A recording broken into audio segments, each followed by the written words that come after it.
Je n'ai pas possédé rouge à lèvres jusqu'à la nuit avant. Ma colocataire Claire avait pressé le tube mince d'or dans ma paume à minuit, yeux brillants de vin et malice. Tu commences chez Lucerno Holdings demain. Sais-tu quel genre d'homme travaille là? Je n'ai pas. Je savais seulement que le salaire était extraordinaire pour une position d'assistante exécutive, que le bâtiment se tenait comme une lame de verre dans le quartier financier et que j'avais besoin du travail désespérément assez pour ne pas poser trop de questions.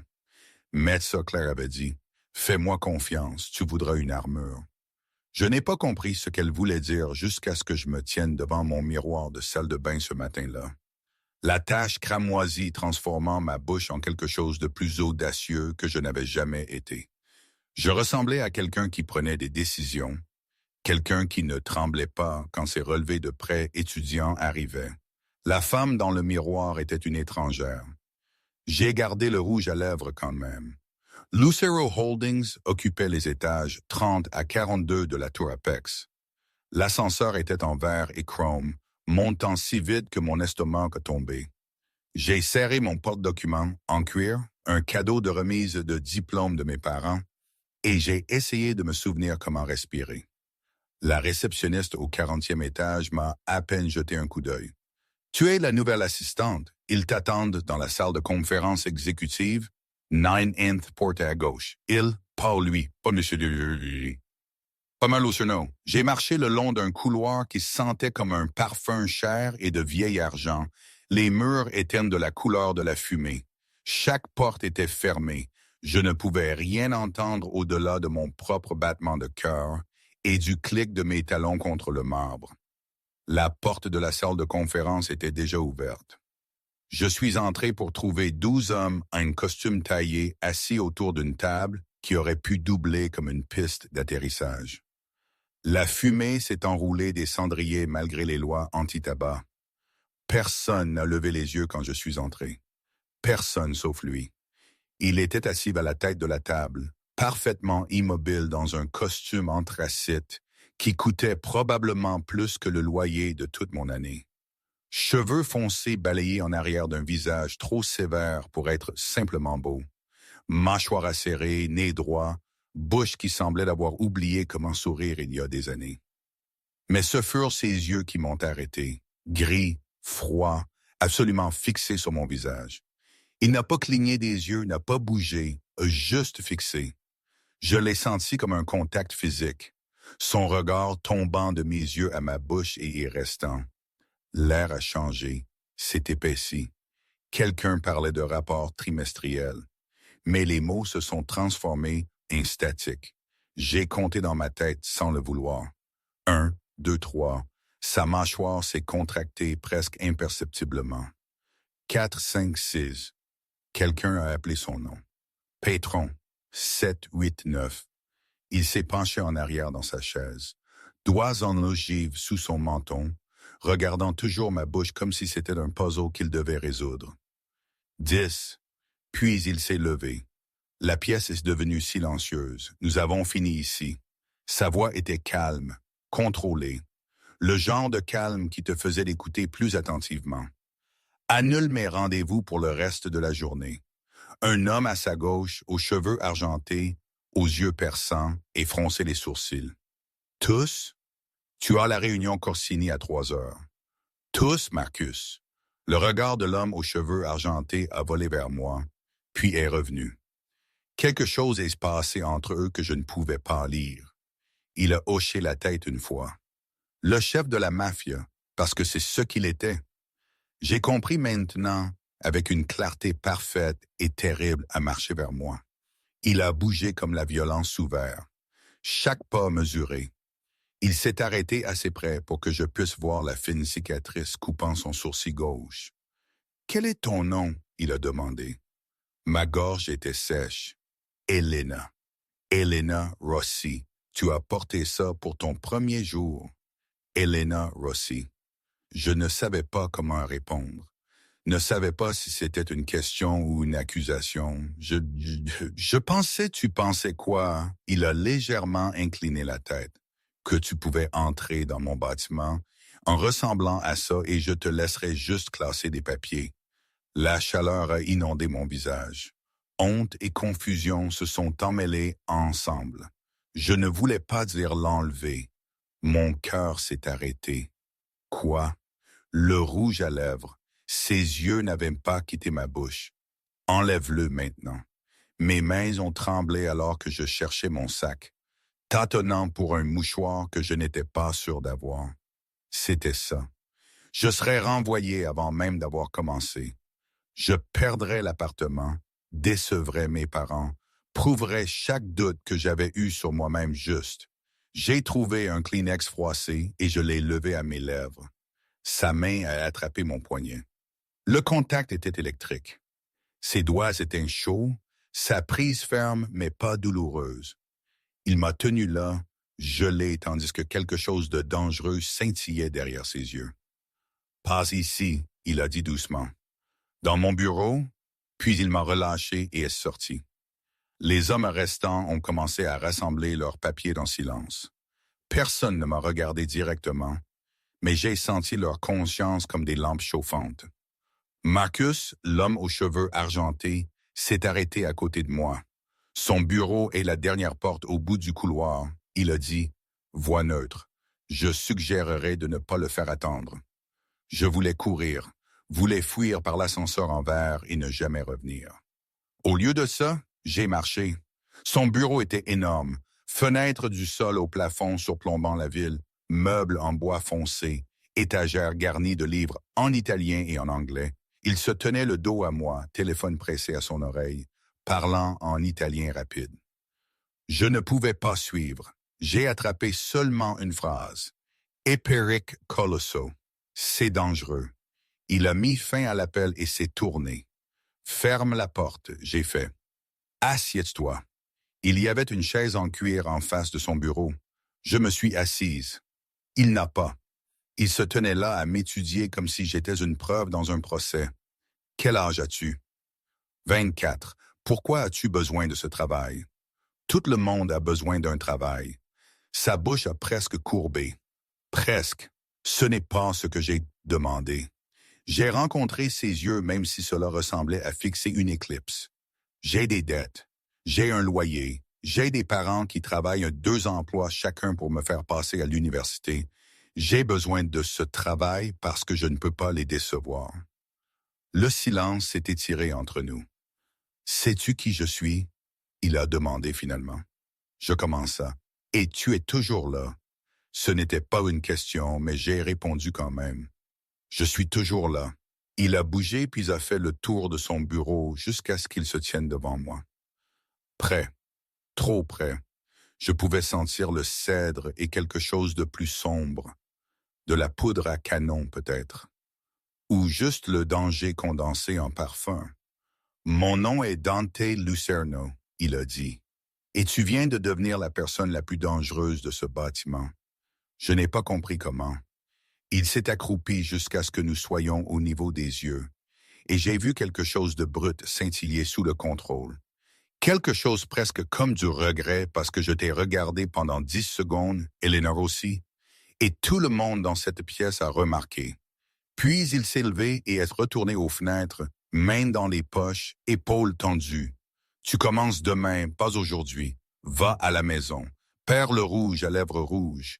Et comprendre que tu viens de peindre une cible sur toi-même sans même le savoir. Je ne comprends pas. » Tu le feras. J'ai quitté son bureau sur des jambes tremblantes et je n'ai pas respiré correctement avant d'être de retour dans la rue. Cette nuit-là, j'ai jeté le rouge à lèvres, mais je ne pouvais pas arrêter de voir ses yeux. Je suis arrivé le lendemain matin avec du rouge à lèvres nude et une crise de panique. La réceptionniste m'a dirigé vers un bureau plus petit, 3 portes plus loin de celui de Dante.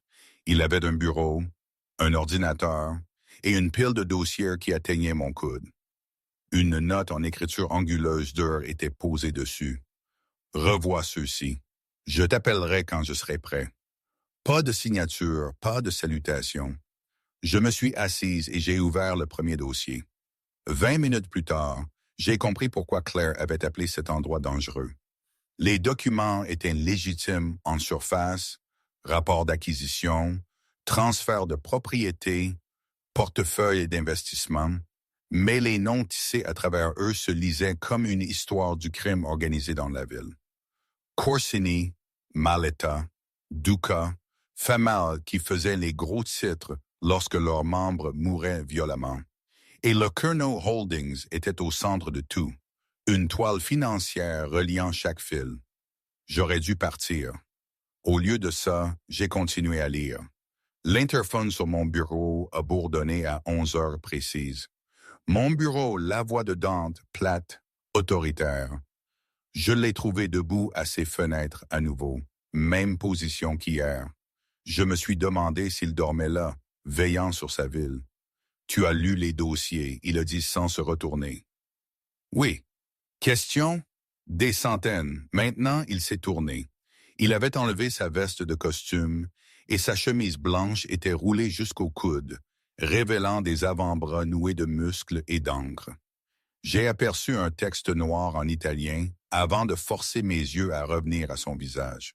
« Demande-en une, » il a dit. « Pourquoi m'as-tu embauché? »« C'est celle que tu choisis? » »« Oui. » Il m'a étudié un long moment, puis s'est dirigé vers son bureau et a sorti un dossier d'un tiroir verrouillé. Il l'a glissé vers moi. « Ouvre-le. » À l'intérieur se trouvait mon CV, mes relevés de notes universitaires et sous eux des photographies. Moi quittant de mon appartement, moi au café du coin, moi à la remise des diplômes, souriant entre mes parents. Mon sang s'est glacé. Tu m'as fait suivre. Vérifier, il a corrigé. Toute personne qui travaille pour moi est vérifiée. Tu es propre, Elena. Pas de connexion à des familles rivales. Pas de dette envers des gens dangereux. Pas de petit ami qui pourrait devenir un problème. Ses yeux ont retenu les miens. Tu n'es personne. Le mot aurait dû piquer. Au lieu de ça, cela sonnait presque protecteur. C'est pourquoi je suis sûr à embaucher, j'ai demandé. C'est pourquoi était sûr. Passé. Il a fermé le dossier. Au moment où je t'ai regardé dans cette salle de conférence, tu as cessé d'être invisible. Mes ennemis le remarqueront. Ils se demanderont pourquoi.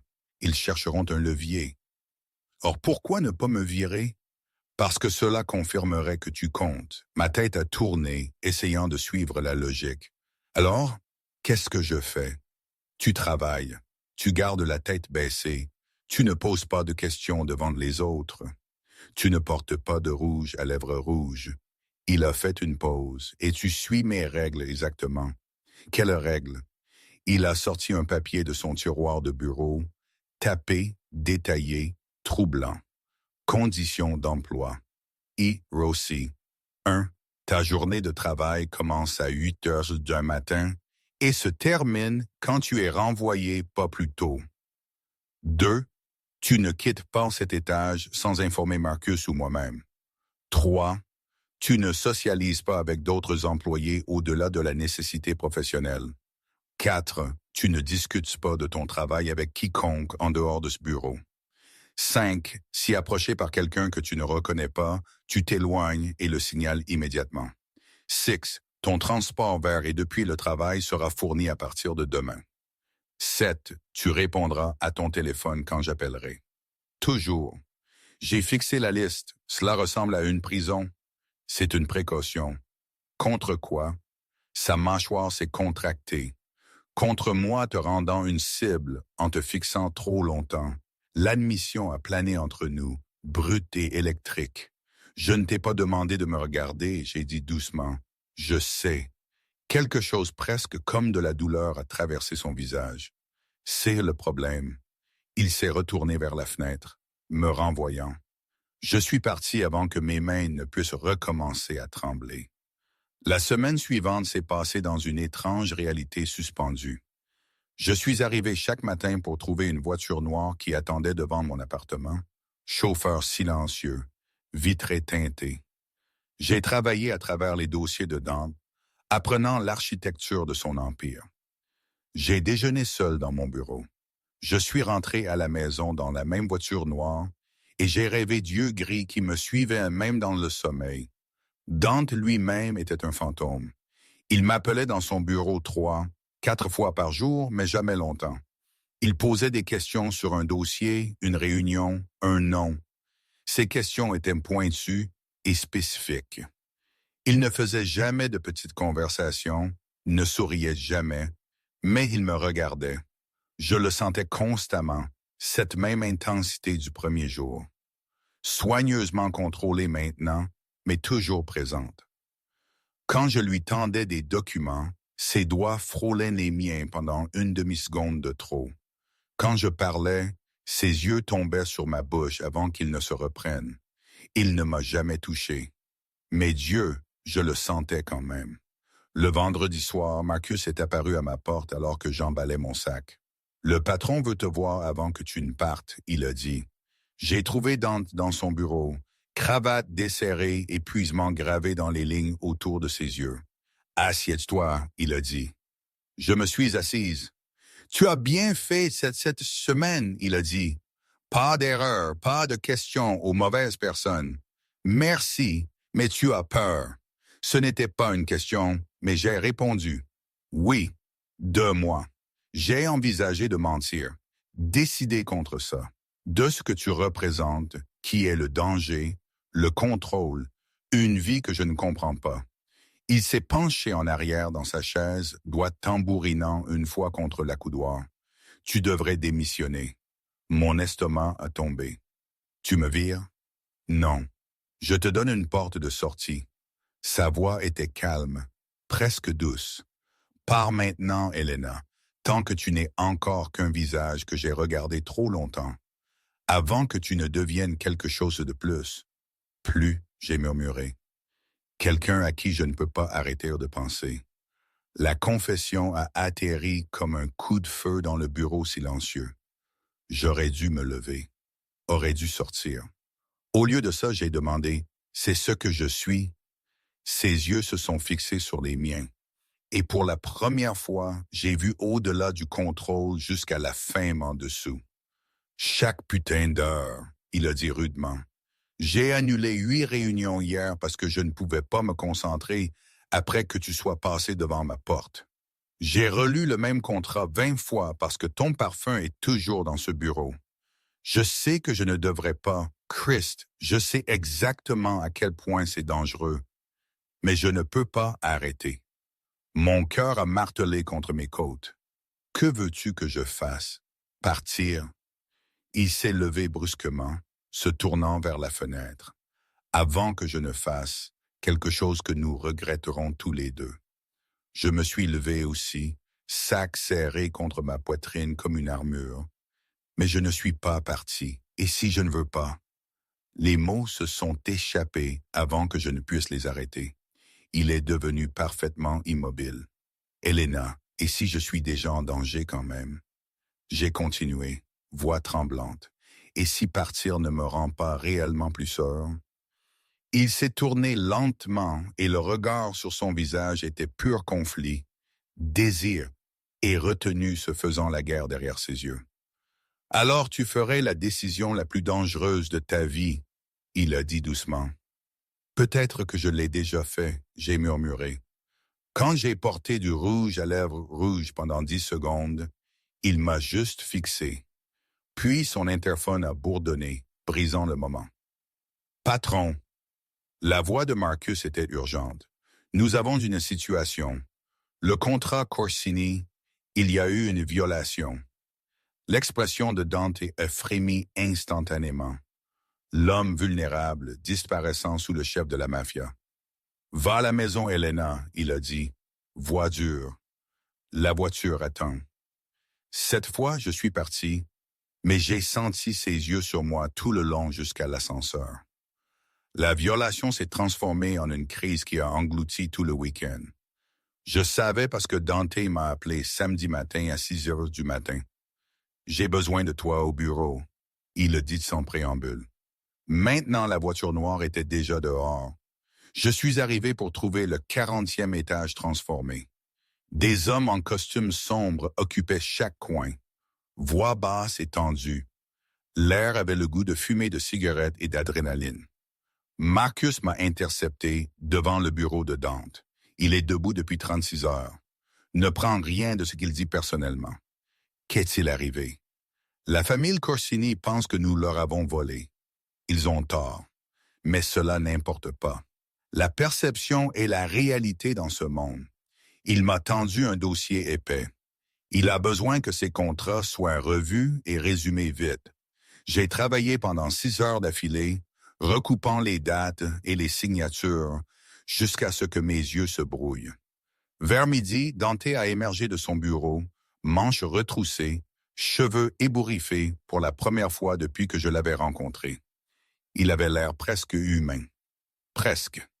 Statut, il a demandé à Marcus. Géré. Giovanni a accepté une rencontre demain soir. Où? Le bel ami. La mâchoire de Dante s'est contractée. Public? Très, c'est le but. Leurs yeux se sont rencontrés dans une conversation tacite. Finalement, Dante a hoché la tête. C'est à ce moment-là qu'il m'a remarqué en train de regarder. Nos yeux se sont fixés à travers la pièce. Et quelque chose a changé dans son expression. Le stratège impitoyable s'adoucissant en quelque chose de presque tendre. Il a traversé jusqu'à mon bureau. Tu devrais rentrer à la maison. Je n'ai pas fini, Elena. Je ne suis pas fragile, j'ai dit doucement. Arrête de me traiter comme si je l'étais. Un muscle a tiqué dans sa mâchoire. Puis, de manière inattendue, il a tendu la main et a glissé une mèche de cheveux lâches derrière mon oreille. Le geste était si doux, si en contradiction avec tout le reste de lui, que j'ai oublié de respirer. Tu es la personne la moins fragile ici, il a dit doucement. C'est ce qui me terrifie. Puis il s'est éloigné avant que je ne puisse répondre. Cette nuit-là, seul dans mon appartement, je ne pouvais pas arrêter de penser au toucher. Comment ses doigts s'étaient attardés. Comment sa main avait légèrement tremblé avant qu'il ne se retire. Comment j'avais voulu qu'il le fasse encore. J'étais en territoire dangereux, le genre dont Claire m'avait averti sans utiliser de mots. Tomber amoureuse d'un homme qui vivait dans l'ombre et la violence. Un homme qui pourrait me blesser de manière que je ne pouvais même pas imaginer encore. Mais quand mon téléphone a sonné à minuit, j'ai répondu à la première sonnerie. « Je t'ai réveillé ?» La voix de Dante était rauque d'épuisement. Non. Le silence s'est étiré entre nous, lourde chose qu'aucun de nous ne pouvait dire. « Je n'aurais pas dû te toucher aujourd'hui, » il a dit finalement. « Pourquoi tu as fait?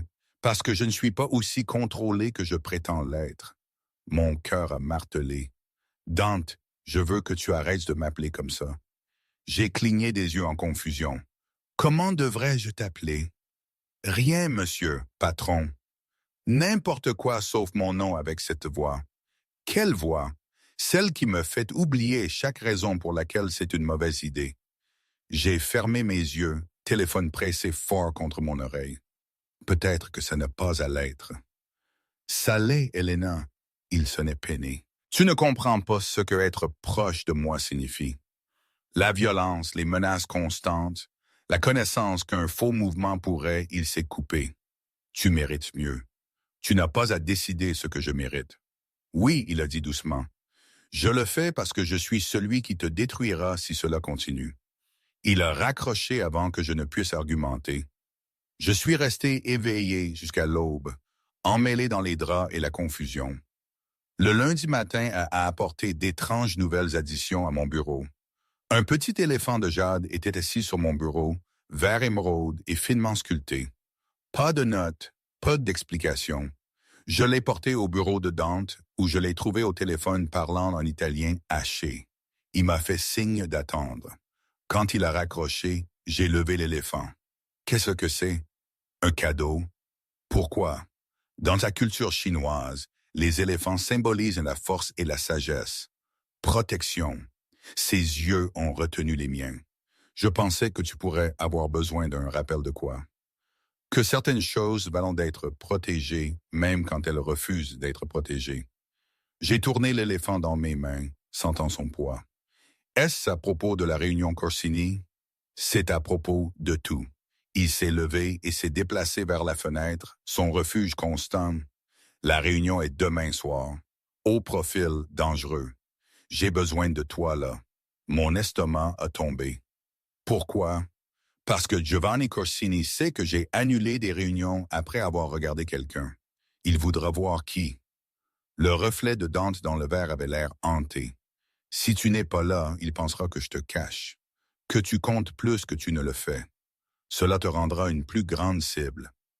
Et si je suis là, il verra que tu n'es que mon assistante, capable, professionnelle, ennuyeuse.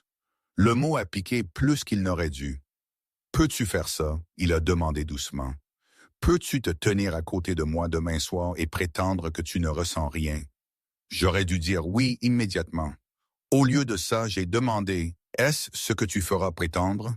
Il s'est tourné et le regard sur son visage était réponse suffisante. « Porte de noir, il a dit Horsley. Et pour l'amour de Dieu, Helena, pas de rouge à lèvres rouges. » J'ai passé le mardi à me préparer comme un soldat avant la bataille. Robe noire, élégante mais sévère, cheveux tirés en arrière, maquillage minimal. J'ai regardé dans le miroir et j'ai vu exactement ce dont Dante avait besoin, une professionnelle compétente, oubliable. Le reflet m'a rendu triste de manière que je ne pouvais pas expliquer. La voiture est arrivée à 7 heures. Marcus était assis devant, et quand je me suis glissé sur la banquette arrière, Dante était déjà là. Il avait l'air dévastateur dans un costume bleu nuit, cheveux balayés en arrière, expression illisible. Ses yeux ont parcouru sur moi une fois, clinique et évaluant. Parfait. Le mot a ressemblé à un échec. Nous avons conduit en silence à travers la ville jusqu'au Bellamy, un vieil hôtel transformé en restaurant exclusif où politiciens et criminels rompaient le pain sous des lustres. Alors que nous nous arrêtions, la main de Dante a trouvé la mienne dans l'obscurité de la banquette arrière. « Reste près de moi », il a murmuré. « Ne parle pas à moins qu'on ne te parle. Ne réagis à rien de ce que tu entends. » Sa prise s'est resserrée et Helena, quoi qu'il arrive là-dedans, ait confiance que je ne laisserai rien t'arriver. Puis il a relâché ma main et est sorti de la voiture. Je l'ai suivi dans la gueule du lion. Mon éléphant de jade secrètement rangé dans mon sac à main. Un petit rappel que certaines choses valaient d'être protégées. Even-moi. La salle à manger privée du Bellamy ressemblait à une peinture de la Renaissance. Venue à la vie. Plafond voûté, papier peint cramoisi, une table dressée avec plus de couverts que je ne savais comment utiliser, et à la tête de cette table était assis Giovanni Corsini. Il était plus âgé que je ne l'avais prévu, peut-être 60, avec des cheveux argentés et des yeux comme de la glace noire. Le pouvoir rayonnait de lui comme la chaleur monte de l'asphalte. 4 hommes le flanquaient, tous portant des expressions identiques d'hostilité contrôlée. La main de Dante s'est posée brièvement sur le bas de mon dos alors que nous entrions, un geste qui avait l'air possessif mais se sentait protecteur. « Giovanni », Dante a dit, voix lisse, « Merci de vous être réunis, Dante. » Le regard de Giovanni a glissé vers moi, s'attardant trop longtemps. « Et vous avez amené de la compagnie, comme inattendu. Mon assistante, Helena Rossi, elle est ici pour prendre des notes. » J'ai hoché la tête poliment et j'ai pris place 2 chaises plus loin de Dante, sortant un porte-document en cuir. Mes mains n'ont pas tremblé. J'étais fier de ça. Giovanni a souri, mais cela n'a pas atteint ses yeux. Assistante. Bien sûr, il s'est penché en arrière dans sa chaise. Dites-moi, mademoiselle Rossi, depuis combien de temps travaillez-vous pour monsieur Lucerno? 2 semaines, j'ai dit doucement. 2 semaines, il l'a répété comme si les mots étaient amusants et l'accompagnaient déjà à des négociations délicates. Vous devez être très compétente. L'insinuation a plané dans l'air comme de la fumée. La voix de Dante l'a traversée, froide comme une lame. Helena a obtenu son diplôme en tête de sa classe à Forum. Sa discrétion et son intelligence sont exactement ce dont j'avais besoin. Maintenant, allons-nous discuter pourquoi vous m'avez accusé de vol ou préférez-vous continuer à insulter mes pratiques d'embauche? La température dans la pièce a chuté de 10 degrés. Le sourire de Giovanni s'est élargi, direct comme toujours. J'apprécie cela. Il a fait un geste vers un de ses hommes qui a glissé un dossier sur la table. 3 millions de dollars ont disparu de notre compte de construction commun mardi dernier. Le même jour où vous aviez accès aux codes de transfert. Dante n'a même pas jeté un coup d'œil au dossier. Je n'ai pas touché votre argent, Giovanni, mais quelqu'un veut que vous pensiez que je l'ai fait. Allégation pratique. C'est la vérité. Le calme de Dante n'a jamais faibli. Demandez-vous qui bénéficie de nous allant à la guerre. Pas moi, pas vous, mais la famille Duca. Ils attendaient une ouverture comme celle-ci depuis des années. L'expression de Giovanni a vacillé, la première faille dans son sang-froid. Vous suggérez qu'Angelo Duca vous a piégé. Je suggère que quelqu'un l'a fait. Et Angelo a le plus à gagner en nous regardant nous détruire mutuellement. La pièce est devenue silencieuse tandis que Giovanni considérait cela. Ses yeux sont revenus vers moi, évaluant. « Vous êtes très silencieuse, mademoiselle Rossi, » il a dit. « Que pensez-vous? » Mon pouls a monté en flèche. « Je pense que je ne suis pas qualifié pour avoir une opinion, monsieur Corsini. » Modeste, comme rafraîchissant, il s'est tourné vers Dante. Elle est charmante. Vous savez, ses yeux, cette bouche. Je peux voir pourquoi vous avez fixé. La main de Dante s'est crispée en un point sur la table. Attention, Giovanni. J'observe simplement. Giovanni a siroté son vin, me regardant toujours. Vous avez toujours été si discipliné, Dante. Jamais distrait, jamais compromis. Et puis, soudainement, il a claqué des doigts. Vous annulez 8 réunions en un jour. Très inhabituel pour vous. J'avais la grippe. L'avez-vous? Le sourire de Giovanni est devenu tranchant. Ou quelque chose d'autre a attiré votre attention? L'air semblait suffocant. J'ai gardé mes yeux sur mon carnet, stylo gelé au-dessus de la page. Marcus, assis à la gauche de Dante, a éclairci sa gorge.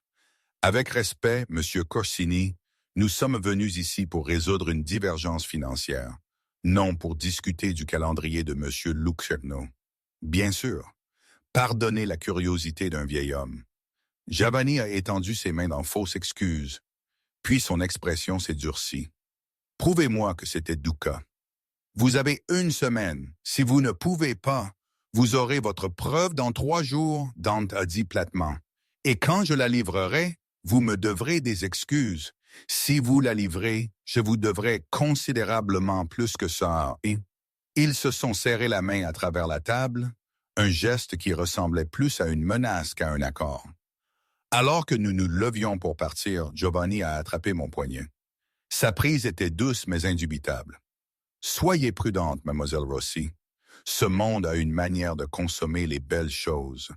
J'ai rencontré ses yeux, me forçant à ne pas tressaillir. Je suis plus durable que je n'en ai l'air. Il m'a relâché avec un rire grave. J'espère. Pour ton bien, Dante n'a pas parlé pendant le trajet en voiture de retour. Sa mâchoire était serrée, la fureur roulant de lui par vagues. Quand nous nous sommes arrêtés devant mon immeuble, il s'est finalement tourné vers moi. « Tu vas bien? » Sa voix était tendue. « Oui. » Il t'a touché brièvement. J'aurais dû lui casser la main. Les yeux de Dante étaient sombres d'une violence à peine contrôlée. Je voulais. La seule raison pour laquelle je n'ai pas fait était parce que cela aurait commencé une guerre. J'ai fini doucement. Non. Il a tendu la main, doigt planant près de ma joue avant de tomber. Parce que tu regardais et je ne voulais pas que tu me voies comme ça. La confession a brisé quelque chose dans ma poitrine. Ne fais pas. J'ai besoin que tu restes à la maison demain, il a dit brusquement. Les soupçons de Giovanni sont pires que je ne le pensais. Si tu es vu avec moi encore trop tôt, je ne me cache pas. Elena, tu m'as embauché pour travailler, alors laisse-moi travailler. J'ai rencontré ses yeux. Je suis déjà une cible, tu te souviens? Tu l'as dit toi-même. Se cacher ne changera pas ça. Sa main a trouvé la mienne dans l'obscurité. Doigts s'entrelaquant aux miens avec une douceur désespérée.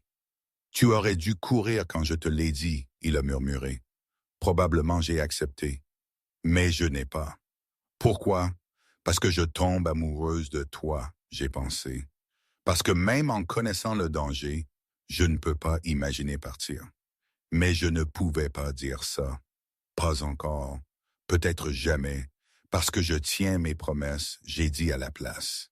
Et je promets de travailler pour toi. Il a porté ma main à ses lèvres, pressant un baiser sur mes jointures, qui ressemblait à la fois à de la révérence et à un au revoir. Reste à l'intérieur demain, il a dit encore, s'il te plaît. Puis il m'a relâché et a regardé depuis la voiture jusqu'à ce que je sois en sécurité à l'intérieur de mon bâtiment. Je ne suis pas resté à l'intérieur. Comment pouvais-je? Quand je me suis réveillé mercredi matin pour trouver une boîte devant la porte de mon appartement. À l'intérieur se trouvait un nouveau téléphone élégant, coûteux déjà programmé avec 2 numéros, un étiqueté Dante, un étiqueté Marcus. Urgence, et sous le téléphone, enveloppé dans du papier de soie, un second téléphone de jade, plus petit que le premier. La note était de l'écriture de Dante. Un pour ton bureau, un à porter. Les deux pour te rappeler que tu n'es pas seul là-dedans. Je me suis tenu dans l'embrasure de ma porte tenant l'éléphant, poitrine serrée d'émotions que je ne pouvais pas nommer. Puis je me suis habillé, j'ai appelé la voiture noire, et je suis allé au travail. Parce que quoi que ce soit qui se passait entre nous, quelle que soit la chose dangereuse, impossible qui prenait racine dans les espaces entre son contrôle et ma reddition, j'étais déjà trop profondément pour prétendre le contraire. Les murs se refermaient, mais je marchais vers eux quand même.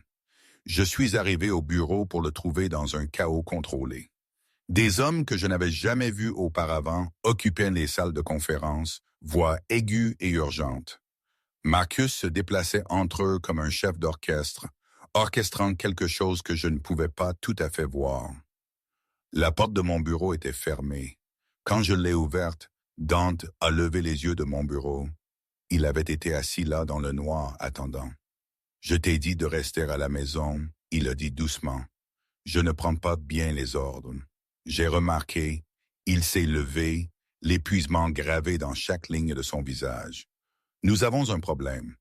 Quel genre? Le genre où Giovanni ne bluffait pas. Il a mis une surveillance sur nous deux. À partir de ce matin, mon estomac a tombé. Comment sais-tu? Parce que j'ai mis une surveillance sur lui d'abord. 3 voitures surveillent ce bâtiment. Une estirée devant ton appartement. Ses yeux ont retenu les miens. Tu ne peux pas rentrer à la maison ce soir, Elena. Où suis-je supposé aller? Avec moi? Les mots ont plané entre nous, lourds d'implications. Dante, j'ai une maison sûre sur le côté nord, privée, sécurisée. Personne ne le sait sauf Marcus. Il s'est rapproché, voix baissant. Je sais ce que je demande. Je sais comment ça a l'air, mais en ce moment, c'est le seul endroit où je peux garantir ta sécurité. Et ta sécurité? J'ai demandé. Où seras-tu avec toi? La chaleur a inondé mon visage. Ce n'est pas approprié. Rien dans cette situation n'est approprié. Sa main est montée, enveloppant ma mâchoire avec une douceur déchirante. Mais je dormirai sur le canapé. Je te donnerai de l'espace. Je ne serai rien d'autre que professionnel. Sa voix a craqué légèrement. J'ai juste besoin de savoir que tu es en sécurité. S'il te plaît, j'aurais dû argumenter, aurais dû insister pour un hôtel, chez un ami, n'importe où, sauf seul avec lui. Au lieu de ça, j'ai hoché la tête. Le soulagement a inondé son expression. Fais un sac. Nous partons dans 1 heure. La maison sûre n'était pas ce à quoi je m'attendais. J'avais imaginé quelque chose de spartiate et utilitaire, une cachette, pas une maison. Au lieu de ça, Dante m'a amené à une maison de ville rénovée, nichée entre des arbres, lumière chaude se déversant des hautes fenêtres. À l'intérieur, parquet, meubles en cuir, étagères pleines de livres en 3 langues. Il avait l'air habité, aimé. « C'est à toi? » j'ai demandé, tournant lentement. C'était à ma grand-mère. Dante a verrouillé 3 peines dormants séparées derrière nous.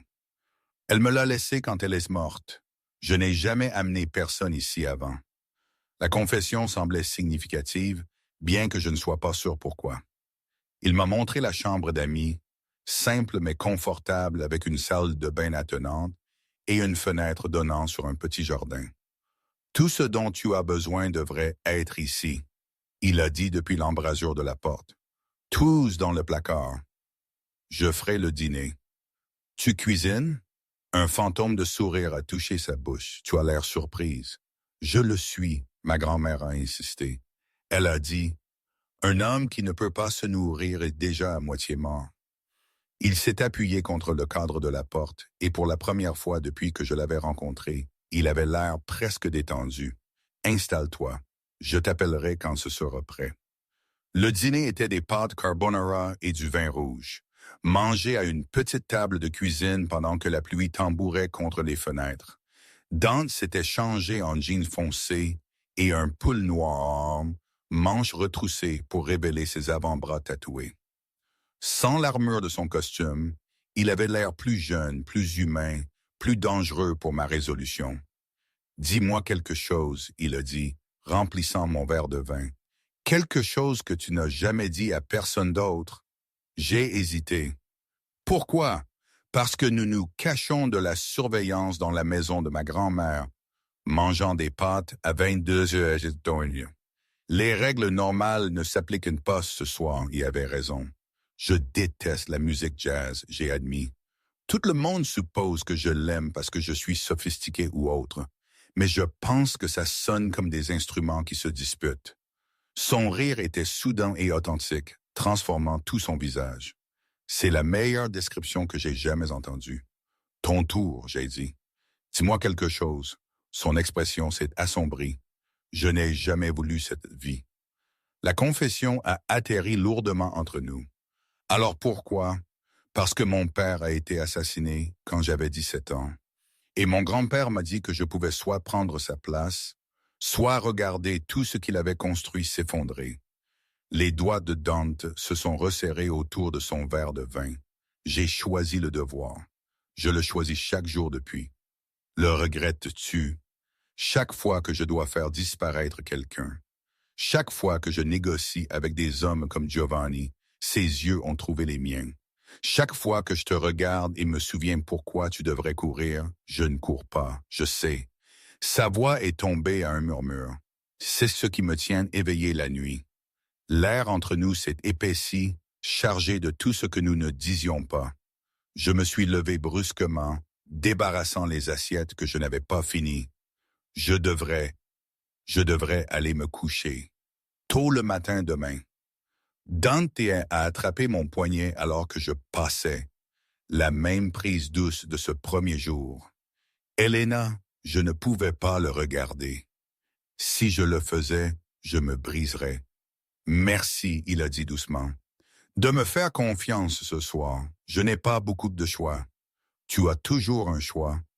Son pouce a tracé des cercles sur mon poing de pouls. Un toucher si léger qu'il n'était presque pas là. Tu aurais pu refuser, appeler une amie, aller à un hôtel, mais tu es venu ici avec moi. Peut-être que je suis juste pratique. Peut-être. Sa voix tenait un sourire. Ou peut-être que tu es exactement aussi imprudente que moi. Il m'a relâché avant que je ne puisse répondre. Et je me suis enfui à la chambre d'amis avec mon cœur martelant. Je ne pouvais pas dormir. Chaque craquement de la maison s'installant semblait une menace. Chaque ombre à travers les rideaux ressemblait à un danger. Ou peut-être que je ne pouvais juste pas arrêter de penser à Dante. Seul dans le salon, assez près pour toucher mais impossiblement loin. Vers 2h du matin, j'ai abandonné et je me suis dirigé vers la cuisine pour de l'eau. Je l'ai trouvé éveillé sur le canapé, lisant à la lumière d'une lampe. Il avait pris une douche, cheveux encore humides, pieds nus, lunettes de lecture que je ne l'avais jamais vu porter perchées sur son nez. Il a levé les yeux quand je suis entré et quelque chose de vulnérable a traversé son visage avant qu'il ne le masque. « Tu ne peux pas dormir ?» il a demandé. « Non, moi non plus. » Je me suis assise dans le fauteuil en face de lui, repliant mes jambes sous moi. « Que lis-tu » Il m'a montré la couverture poésie. Dante, son homonyme. « Ma grand-mère me le lisait » il a dit.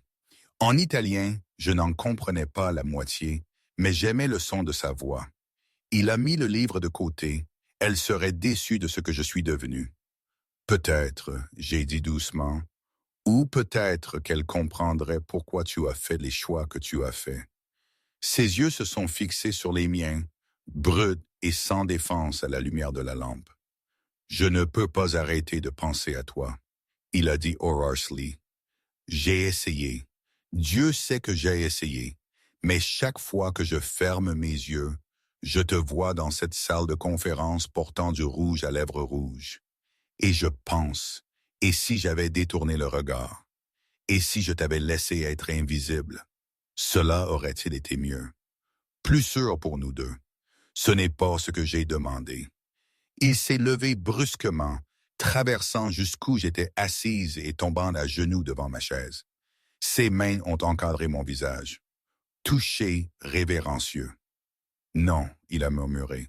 Cela n'aurait pas été mieux parce qu'alors je ne saurais pas à quel point tu es courageuse, à quel point tu es têtue, comment tu me regardes comme si j'étais encore humain malgré tout ce que tu as appris. Mon souffle s'est coupé. Dante, je ne peux pas te promettre la sécurité, Helena. Je ne peux pas te promettre la normalité, mais je peux promettre que tant que je respirerai, personne ne te fera de mal. Son front s'est pressé contre le mien. Est-ce que suffisant? Mes mains ont couvert les siennes, le tenant là. Pour l'instant, j'ai murmuré. Oui, nous sommes restés comme ça jusqu'à l'aube, pas embrassant, pas traversant cette ligne finale, juste respirant le même air. Ce fut le moment le plus intime de ma vie et le début de la fin de ma résistance. Le jeudi matin a apporté des nouvelles qui ont tout changé. Je me suis réveillé pour trouver Dante déjà habillé, arpentant la cuisine avec son téléphone pressé à son oreille. Ne te soucie pas de ce qu'il faut, trouve-le, il a grogné, puis a raccroché. Ses yeux ont trouvé les miens, et j'y ai vu de la peur. Vraie peur. Qu'est-il arrivé? J'ai demandé. Angelo Duca sait où nous sommes. Les mots ont frappé l'air de mes poumons. Comment? Quelqu'un a parlé. Quelqu'un parle toujours. Il a attrapé sa veste. Nous partons maintenant. Où? Retour au bureau. C'est l'endroit le plus sûr en ce moment. Caméra, sécurité, témoins. Il m'a tiré vers la porte. Reste près de moi. Ne lâche pas ma main. Le trajet en voiture était silencieux et terrifiant. Marcus a conduit pendant que Dante faisait appel après appel, sa main écrasant la mienne.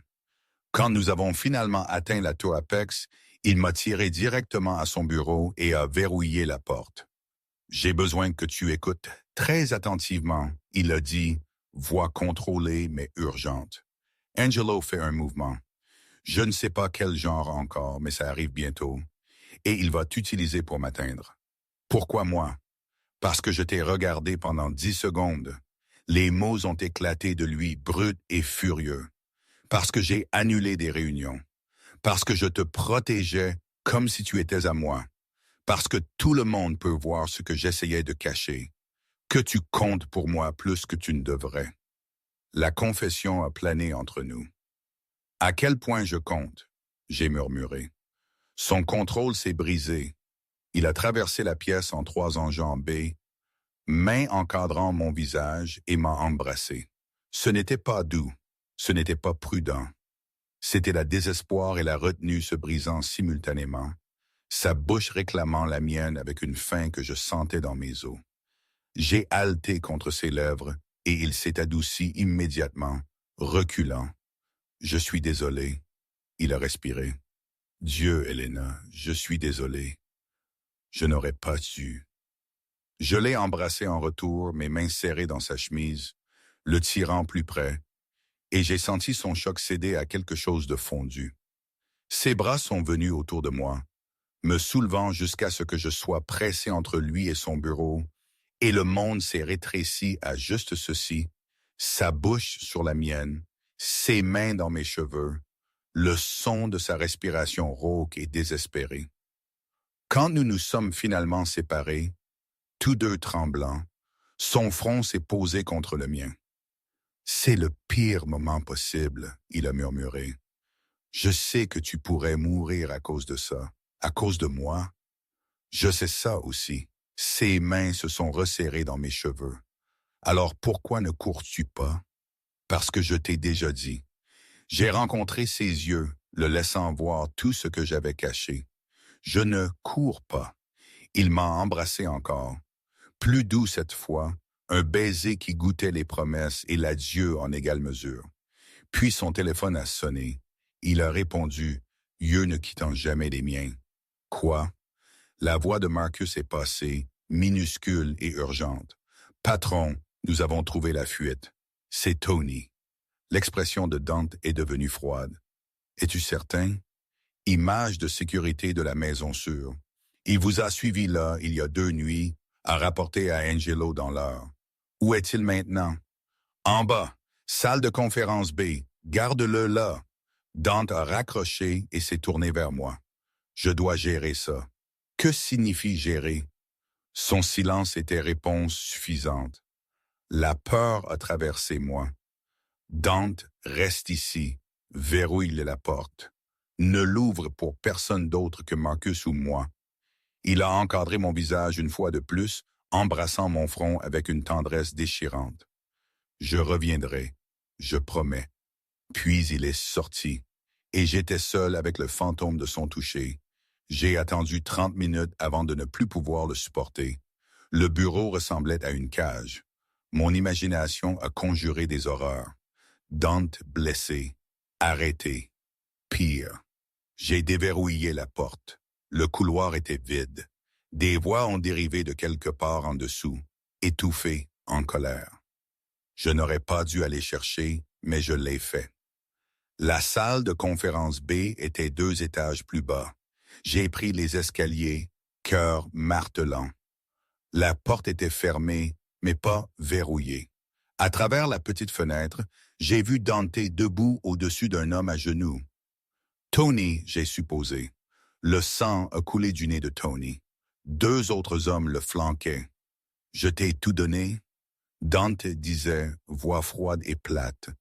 Un travail, loyauté, confiance. Et tu m'as vendu pourquoi? 50 000. Un sang, Angelo a dit qu'il tuerait ma sœur. Tony a étouffé. Je n'avais pas le choix.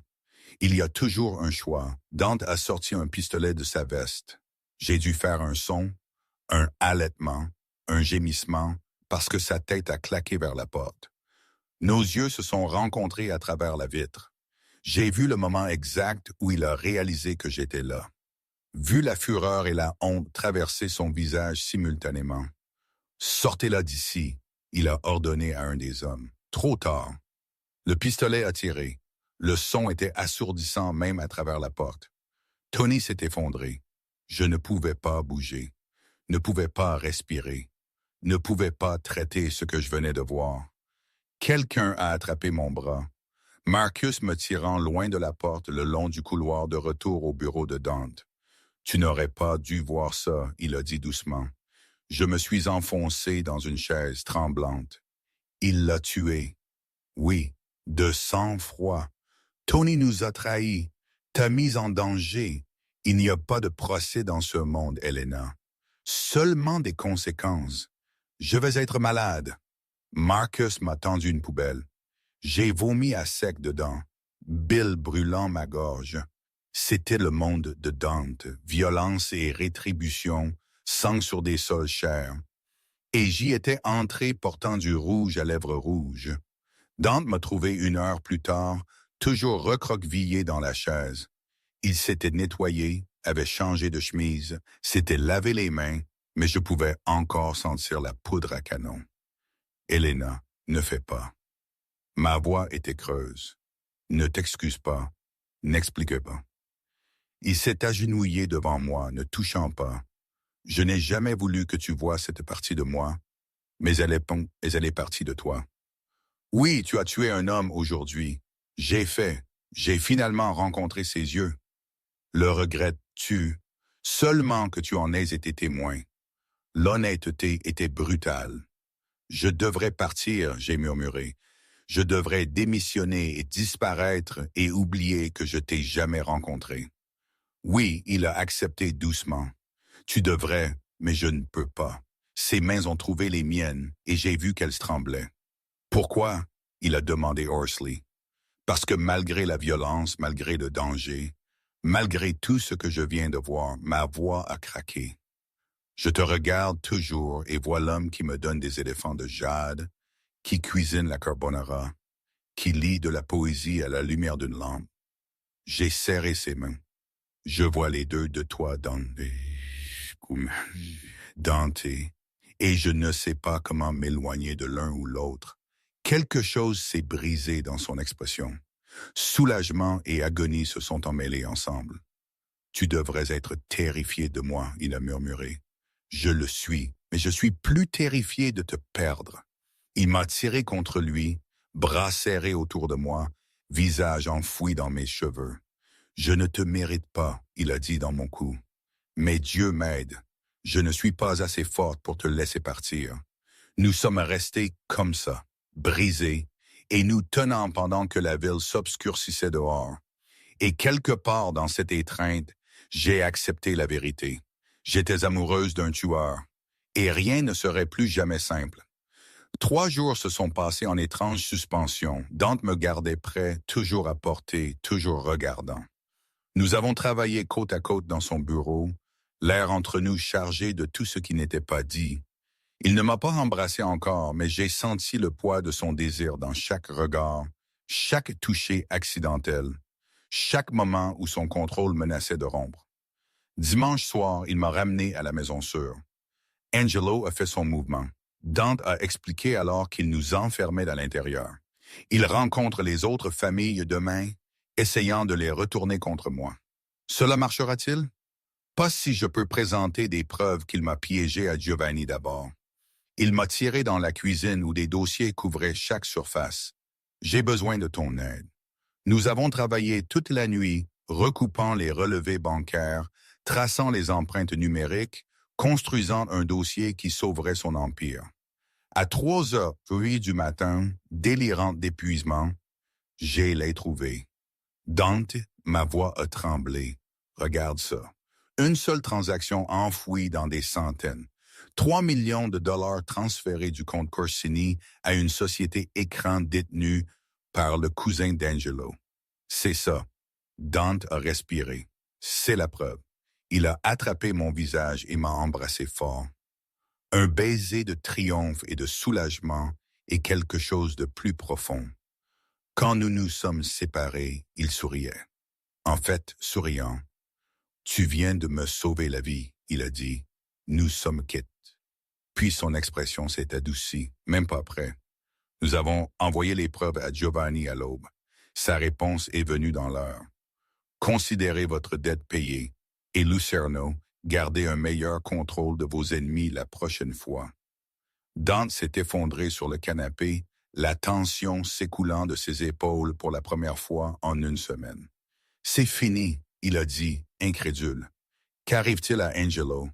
Giovanni le gérera tranquillement. Les yeux de Dante ont trouvé les miens.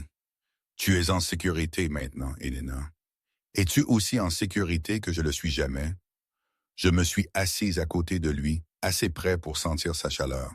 Qu'est-ce qui se passe maintenant? Maintenant, il a tendu la main, glissant des cheveux derrière mon oreille, ses gestes qui devenaient familiers. Maintenant, je devrais te laisser retourner à ta vie normale, te laisser démissionner, te trouver une référence pour un travail plus sûr. Est-ce ce que tu veux? Ce que je veux, il a dit rudement, c'est de te garder ici avec moi de toutes les manières possibles. Mais Elena, tu as vu ce que j'ai fait. Tu sais ce que je suis. Je sais que tu es aussi l'homme qui m'a protégé, qui m'a fait confiance, qui m'embrasse comme si j'étais quelque chose de précieux. Sa main a glissé pour couper ma mâchoire. Tu es précieuse. Alors arrête d'essayer de me repousser. J'essaie de faire la bonne chose. La bonne chose, j'ai interrompu, est de me laisser faire mon propre choix. Et je choisis ça. Toi, quoi que cela signifie. Son contrôle finalement complètement brisé. Elena, il a respiré. Et puis il m'embrassait profondément et lentement et dévastateur. Ses mains dans mes cheveux, mon corps tiré contre le sien. J'ai fondu en lui donnant tout ce que j'avais retenu.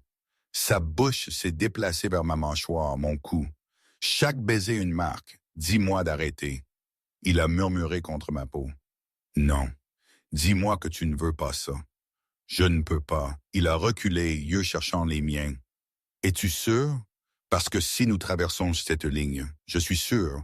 Ma voix a tremblé, mais pas de peur. J'ai été sûr depuis que tu m'as donné le premier éléphant. Quelque chose comme de l'émerveillement a traversé son visage. Puis il s'est levé, me soulevant avec lui, et m'a porté à sa chambre. La chambre de Dante était spartiate, murs sombres, meubles plus sombres, un lit qui dominait l'espace. Il m'a assise doucement, main encadrant mon visage comme si je pouvais me briser. Je n'ai jamais fait ça, j'ai murmuré.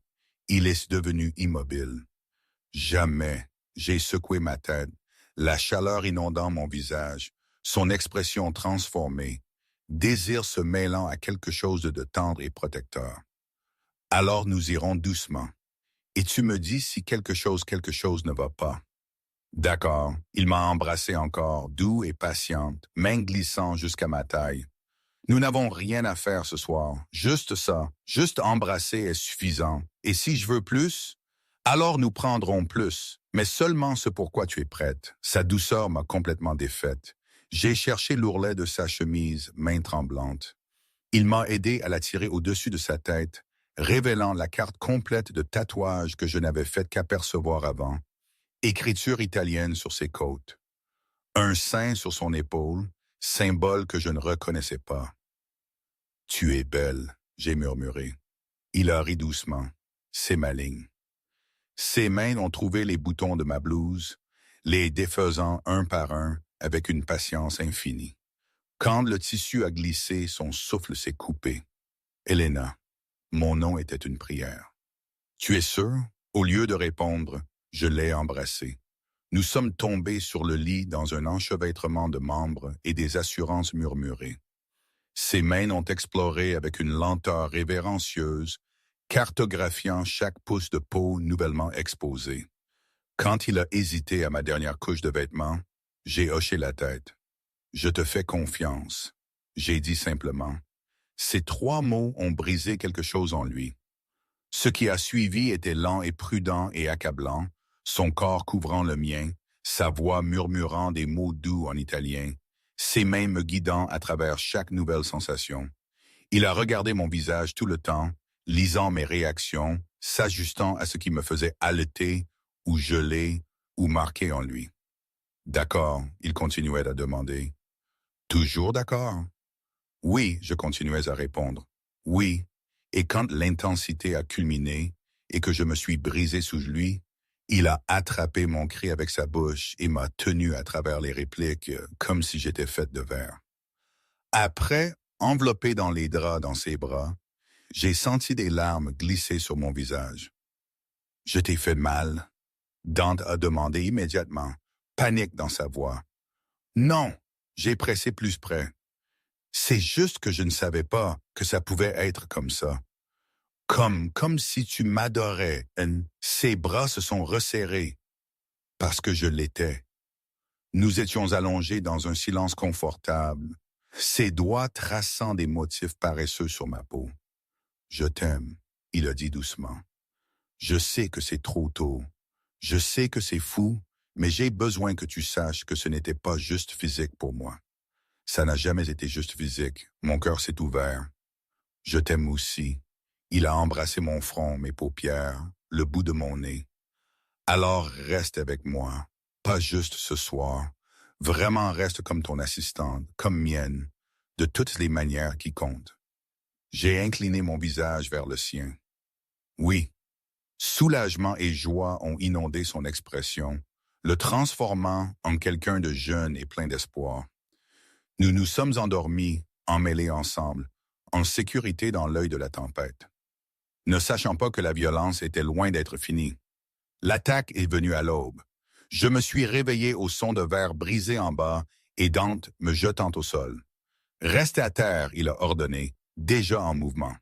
Il a sorti un pistolet de sa table de chevet, un autre rappel de son monde, et s'est déplacé vers la porte. « Qu'est-ce qui se passe ?» j'ai murmuré. « Angelo. » Il n'a pas attendu le jugement de Giovanni. La voix de Dante était froide et contrôlée. L'amant tendre d'il y a des heures a disparu sous le chef de la mafia.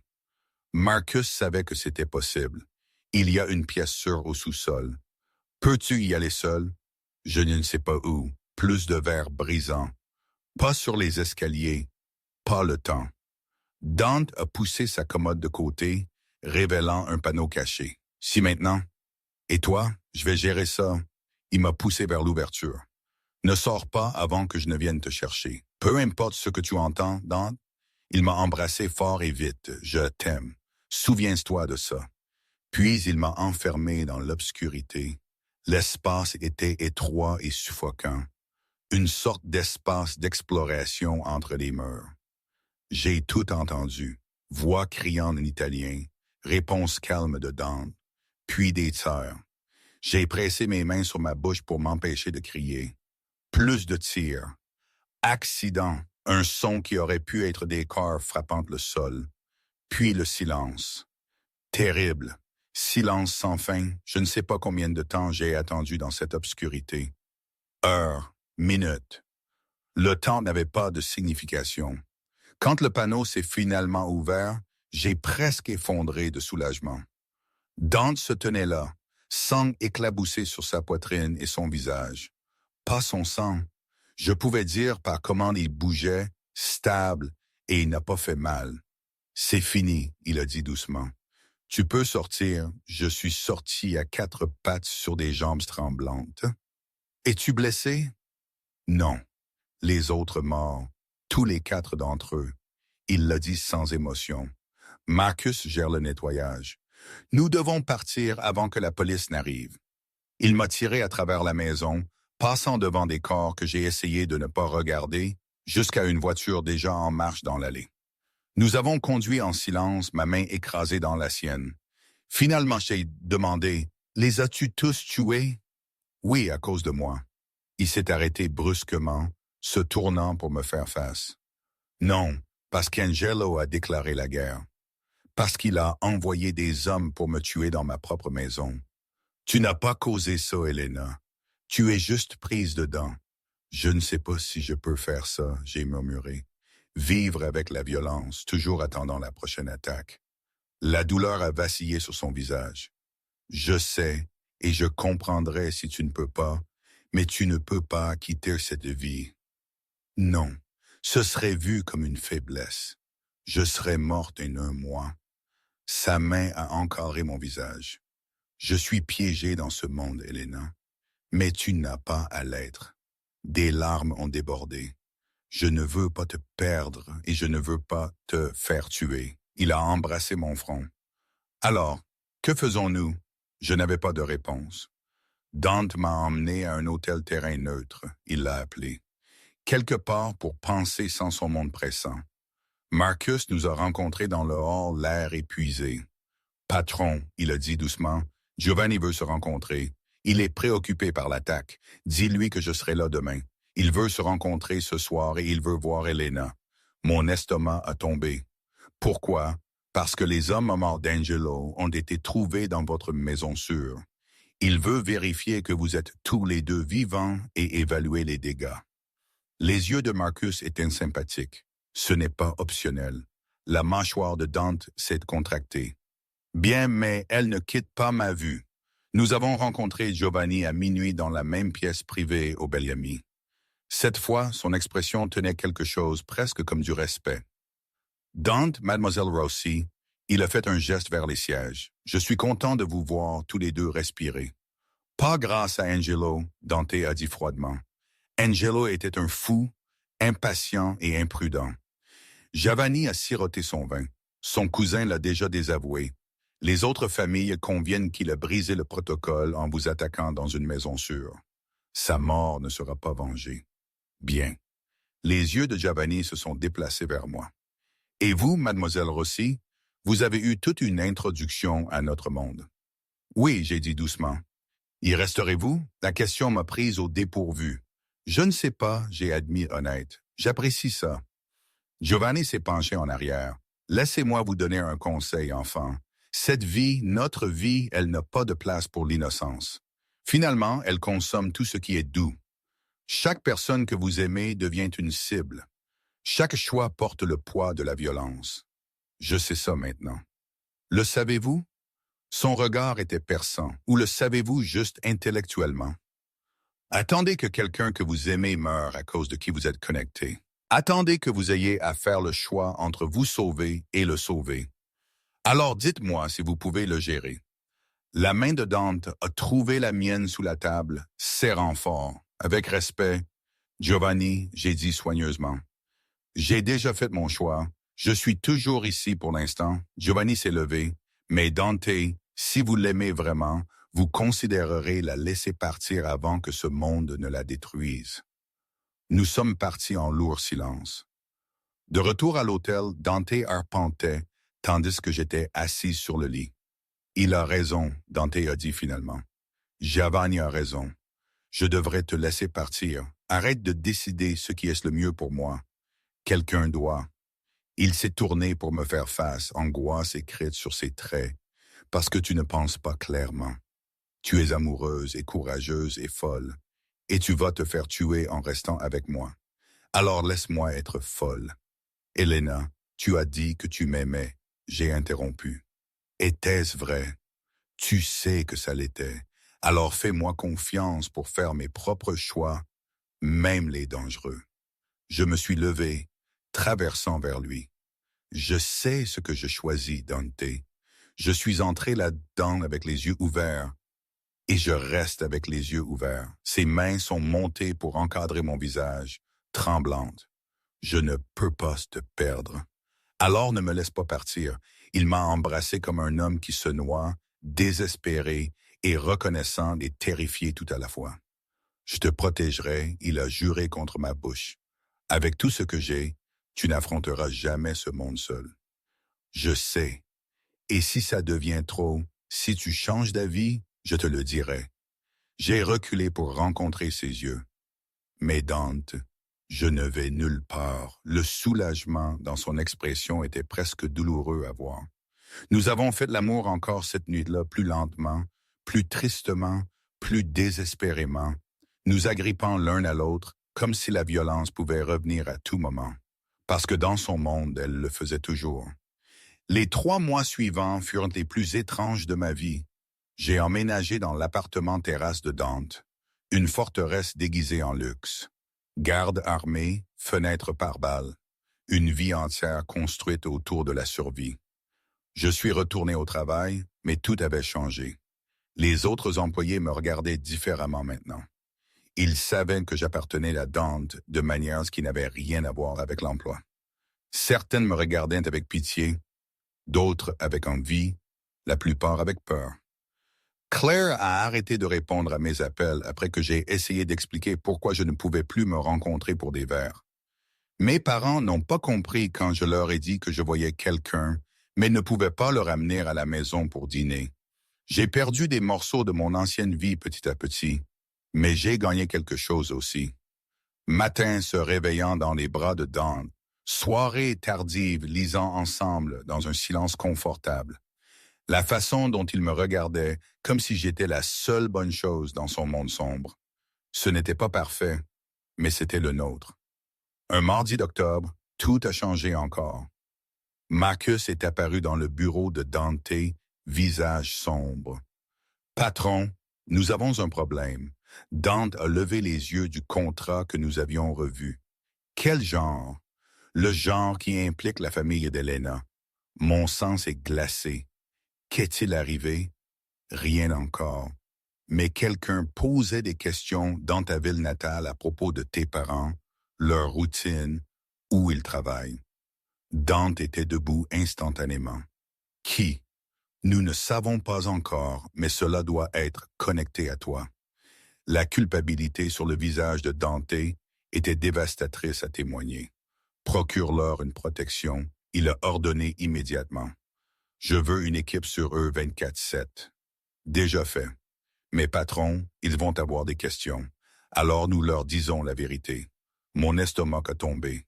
Dante, il m'est rien de savoir. Il s'est tourné vers moi, yeux hantés. C'est exactement ce dont Giovanni a averti. Ta famille est en danger à cause de moi parce que j'étais assez égoïste pour te garder. Ce n'est pas ta faute. C'est entièrement ma faute. Il a attrapé sa veste, Nous allons les voir maintenant et nous leur disons tout.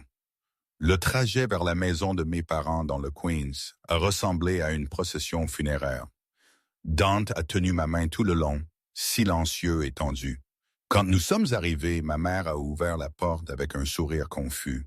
« Elena, nous ne savions pas que tu venais. » Elle s'est arrêtée quand elle a vu Dante, a vu les voitures flanquant la nôtre, a vu les hommes armés prenant position autour de la maison. « Maman, j'ai dit doucement, nous devons parler. » Je leur ai tout dit. Le travail, le rouge à lèvres, la façon dont Dante m'avait regardé, la violence, la mort, l'amour, tout ça. Mon père a écouté en silence de pierre. Ma mère a pleuré. Quand j'ai fini, mon père s'est tourné vers Dante. « Vous avez mis notre fille en danger, » il a dit platement. « Oui, monsieur, vous avez apporté la violence à notre porte.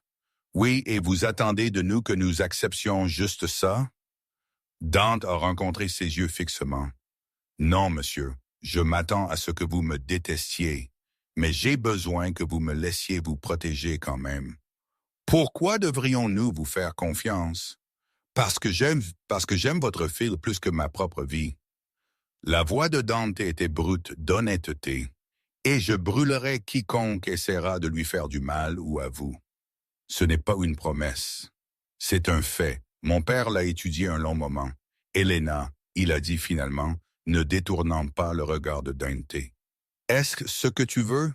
Cette vie, ce n'est plus à propos de vouloir, papa. C'est à propos d'aimer, et je le fais. Je me suis déplacé pour me tenir à côté de Dante. Je l'aime. Malgré tout, peut-être à cause de tout, je l'aime. Ma mère a fait un petit son brisé.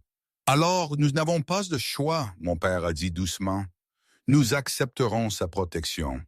Mais Dante, si quelque chose lui arrive, il n'y a pas de cachette dans ce monde qui te gardera en sécurité de moi. Compris. Nous les avons laissés avec des gardes postés et des promesses de visiter chaque semaine. Dans la voiture, j'ai finalement craqué. Dante m'a tenu pendant que je sanglotais, ses propres larmes tombant silencieusement dans mes cheveux. « Je suis désolé », il continuait à murmurer. « Je suis tellement désolé. Je sais, j'ai dit, mais je te choisirai encore quand même. » Cette nuit-là, allongé dans le lit, Dante a posé la question que je craignais. « Le regrettes-tu? » Une partie de ça. J'ai pensé à ma réponse soigneusement. Je regrette la peur, la violence, la façon dont ma famille m'a regardé aujourd'hui. Je me suis roulé pour lui faire face, mais je ne te regrette pas. Je ne t'ai jamais regretté. Sa main est montée pour couper mon visage. Tu devrais probablement, mais je suis têtu. Un fantôme de sourire a touché sa bouche. J'ai remarqué. Nous sommes restés en silence un moment avant qu'il ne parle encore. Épouse-moi, je suis devenu immobile. Quoi? Épouse-moi, pas maintenant, pas avant que tu ne sois sûr, jusqu'à ce que ta famille l'accepte, jusqu'à ce que les menaces actuelles soient neutralisées. Mais un jour, ses yeux ont retenu les miens. Épouse-moi et laisse-moi passer le reste de ma vie à prouver que tu as fait le bon choix. Mon cœur s'est senti trop grand pour ma poitrine. C'est la pire proposition que j'ai jamais entendue. C'est la seule que j'ai. C'est aussi conditionnel quand les menaces sont neutralisées dans ton monde. À jamais, son expression affaiblit. Elena. Oui, j'ai interrompu. Quoi? Oui, je t'épouserai. Pas un jour.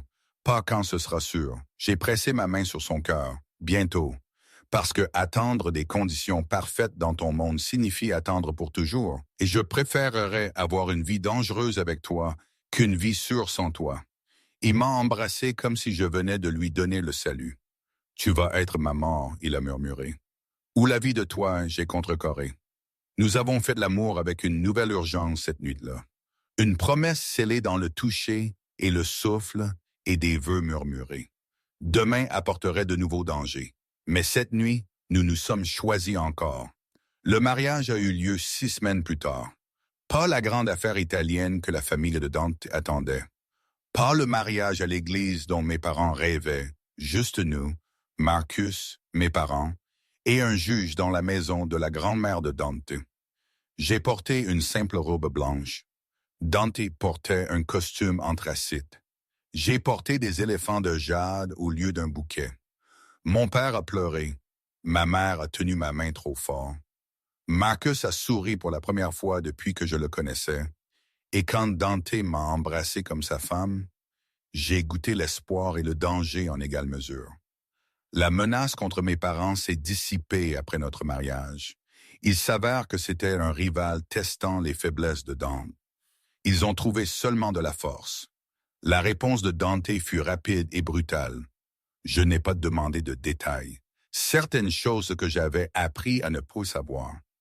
La vie s'est installée dans un nouveau rythme. Je travaillais toujours comme son assistante, mais maintenant nos collègues détournaient les yeux quand il me touchait dans les couloirs. Maintenant, j'assistais aux réunions de famille comme sa femme, apprenant la politique complexe de son monde. Certaines familles m'ont accueilli, d'autres me voyaient comme une faiblesse à exploiter. J'ai appris à naviguer les deux avec la même grâce têtue qui m'avait fait porter du rouge à lèvres rouges en premier lieu. 3 mois après le mariage, j'ai découvert que j'étais enceinte. J'ai dit à Dante, dans son bureau, porte verrouillée, nous deux tremblants. Un bébé, il a murmuré, main s'étalant sur mon ventre encore plat. Helena, je sais que c'est dangereux. C'est une cible. C'est un miracle. Ses yeux étaient humides. Un morceau de toi et moi qui existe malgré tout. Il m'a embrassé doucement. Nous les protégerons avec tout ce que nous avons. Eux, lui, elle, ça, je m'en fiche. Il a ri d'une voix tremblante. Tant qu'ils ont tes yeux et ton entêtement. Dieu nous aide. Nous nous sommes tenus pendant que la ville scintillait en dessous. Construire un futur de violence et d'amour. Ma fille est née un mardi matin de mai. Cheveux foncés, yeux gris, poumons qui pouvaient réveiller les morts. Nous l'avons nommée Grace d'après la grand-mère de Dawn. Il l'a tenue avec des mains tremblantes. Cet homme qui avait tué et commandé et contrôlé la tenait comme si elle était faite de lumière. Elle ne verra jamais ce que j'ai fait. Il a juré doucement. Ne connaîtra jamais le sang. Je lui construirai un futur propre. Nous le construirons. J'ai corrigé. Il a levé les yeux féroces d'amour.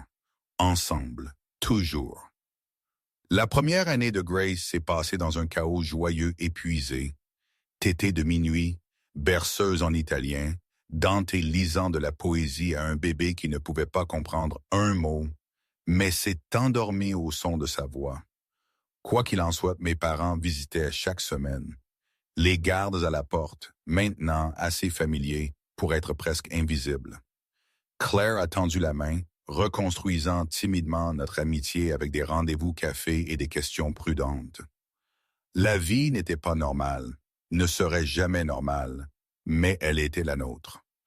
Pour le premier anniversaire de Grace, nous avons organisé une fête à la Maison Sûre. Ma famille, le cercle intime de Dante, garde déguisés en invités, caméra cachée dans chaque coin. Nous avons chanté joyeux anniversaire à un bébé qui a détruit son gâteau avec une joie monomaniaque. Plus tard, après que tout le monde soit parti et que Grace ait dormi, Dante m'a trouvé dans la cuisine. Tu pleures, il a dit doucement. Larmes de joie, il a enroulé ses bras autour de moi par derrière, menton reposant sur mon épaule. Des regrets encore? J'ai pensé à la question. À propos de la violence dont j'avais été témoin, de la peur que j'avais survécue, la vie que j'avais choisie. Seulement j'ai dit finalement, son corps s'est tendu. Quoi? Que je ne peux pas revenir en arrière et dire à la moi de 24 ans, portant du rouge à lèvres rouges, ce qui arrivait. Je me suis tourné dans ses bras. Je l'avertirais qu'elle était sur le point de tomber amoureuse d'un homme dangereux, que sa vie ne serait plus jamais simple. Et puis, je lui dirais de le faire quand même. Parce que chaque moment terrifiant, beau a mené à ceci. J'ai fait un geste autour de nous. La maison que nous avions construite, le bébé dormant à l'étage, la vie pour laquelle nous avions lutté a mené à toi. Il m'a embrassé avec tout, gratitude et amour, et le poids de tout ce que nous avions survécu. Je t'aime, il a murmuré contre ma bouche. Ma courageuse, têtue, parfaite femme. Je t'aime aussi, mon dangereux, protecteur, impossible mari. Nous nous sommes tenus là dans la cuisine de la maison de sa grand-mère, nous tenant l'un l'autre pendant que le danger rôdait quelque part dans l'obscurité au-delà de nos murs, parce que c'est ce que notre amour était, une flamme brillante brûlant dans l'ombre de la violence. Pas parfait, pas sûr, mais le nôtre. Toujours le nôtre. Épilogue. 2 ans plus tard, la collection d'éléphants de Jade avait grandi à 17. Il garnissait les étagères dans la chambre de Grace, certains de Dante, certains de visiteurs, tous symboles de la même chose, protection. J'ai bercé notre fille dans la lumière du petit matin, ses cheveux foncés bouclant contre ma poitrine. Elle avait les yeux de Dante, mon entêtement et une conviction absolue que le monde tournait autour d'elle. Elle n'avait pas tort. Maman, elle a marmonné à moitié endormie. Papa, il travaille, chérie. Travailler signifiait gérer quelque chose de dangereux. J'avais appris à ne pas se demander à moins qu'il ne donne des informations volontairement. La porte s'est ouverte doucement. Dante s'est glissé, portant toujours les vêtements d'hier. Grace s'est animée immédiatement. Papa, il a traversé jusqu'à nous, embrassant son front, puis le mien. Tout est géré. Bien. Il avait l'air épuisé. Il y avait du sang sur son poignet. Il n'avait pas remarqué. Tu as besoin de dormir, j'ai dit doucement. J'ai besoin de voir mes filles d'abord. Nous nous sommes assis ensemble dans la lumière du petit matin. Dante tenant Grace, genoux calés contre son côté. Te demandes-tu jamais à quoi ressemblerait la vie si tu n'avais pas porté ce rouge à lèvres? Il a demandé doucement. Jamais. Même pas un peu. J'ai regardé notre fille, puis lui, à la vie que nous avions construite à partir de ce seul moment du destin. Même pas un peu, j'ai confirmé. Regrettes-tu jamais d'avoir fixé? Seulement que cela ait pris 10 secondes entières. Son bras s'est resserré autour de moi. Aurait dû être 5. J'ai ri doucement, efficace, inévitable. Il a embrassé ma tempe. Dès le moment où tu es entré dans cette pièce, c'est toujours ainsi que cela finirait. Avec un bébé et des éléphants de Jade et du sang sur ta manche. Avec toi. Sa voix était rauque d'émotion. Quel que soit l'aspect, tant que c'était avec toi, Grace a bâillé, s'installant entre nous comme un petit pont parfait entre son obscurité et ma lumière. Et je savais que Giovanni avait eu tort. Cette vie n'avait pas consommé mon innocence. Elle l'avait transformée en quelque chose de plus fort. Une femme qui aimait farouchement, choisissait courageusement et construisait la beauté dans les ombres. J'ai porté du rouge à lèvres rouges au travail une fois. Un chef de la mafia a fixé pendant 10 secondes et je suis tombé dans une histoire d'amour écrite dans la violence et des éléphants de jade et la croyance têtue que certaines flammes brûlent plus fort dans l'obscurité. Notre histoire n'était pas parfaite, mais elle était réelle.